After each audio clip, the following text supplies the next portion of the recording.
नकद और उधार के रेट अलग अलग रखने के हवाले से सवाल किया जाता है कि बाज़ औक़ात कोई चीज़ ख़रीदो फ़रोख्त की जा रही होती है और वो नकद जो है वो सस्ती मिल रही होती है, लेकिन उसी चीज़ को उधार में ख़रीदा जाए या किस्तों में ख़रीदा जाए तो वो उसके रेट ज़्यादा होते हैं। तो बाद लोग उसको सूद समझ रहे होते हैं, इसको नाजायज़ व गुनाह समझ रहे होते हैं। हालांकि ऐसा नहीं है। अगर जो शराइत अभी बयान की जाएंगी उन शराइत का ख्याल रखते हुए जायज़ तरीके पर इन रेटों में फ़र्क रखा जाता है तो शरन इसमें कोई हरज नहीं है। बाद लोग ये समझते हैं नकद के रेट और उधार के रेट में जो फ़र्क है ये वक्त की पैसे हैं, ये वक्त जो बढ़ गया इसकी वजह से पैसे ले जा रहे हैं। तो हकीकत में ऐसा नहीं है, ये वक्त के पैसे नहीं है बल्कि ये उस माल की कीमत है और शरीयत मुतहरा ने माल की कीमत को अपनी मर्ज़ी से कम ज़्यादा रखने की इजाज़त दी है कि मेरी चीज़ है, मैं उसको चाहे 100 रुपये की बेचूँ चाहे उसको 110 रुपये की बेचूँ। तो अब जाहिर सी बात है जब मुझे जो है नकद में मुझे अगर फ़ौरन पेमेंट मिल रही है तो मैं उसको 100 रुपये की बेचने के बाद कई मरतबा उससे मज़ीद कारोबार कर सकता हूँ, उससे मज़ीद अपना प्रॉफिट जनरेट कर सकता हूँ। लेकिन अगर मैं वही चीज़ आपको उधार में बेचता हूँ, किस्तों में बेचता हूँ, तो ज़ाहिर है वो पेमेंट हो जाती है बाउंड।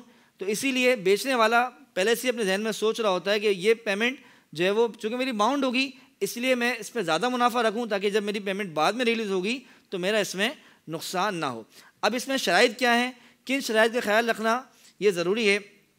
नंबर 1 ये कि जब सौदा हो रहा है उस वक्त ये तय होना ज़रूरी है कि ये सौदा नकद हो रहा है या उधार हो रहा है, और ये भी तय हो कि कितनी मुद्दत का उधार है।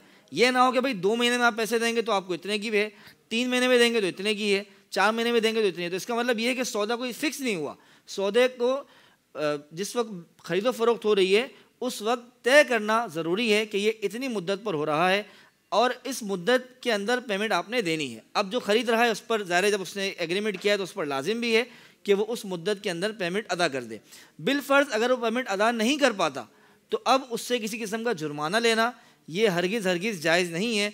एक शर्त ये भी इसी के अंदर है कि किसी तौर पर भी लेट पेमेंट या किसी तरह के भी जुर्माने की शर्त इसमें नहीं हो सकती।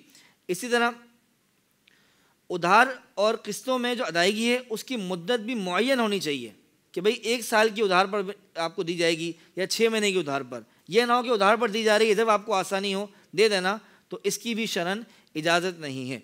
अल्लाह पाक हम सबको इल्म दीन हासिल करने की तौफीक अता फरमाए।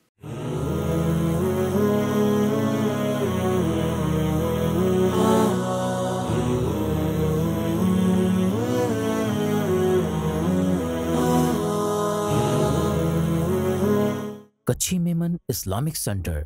Run towards way of Allah.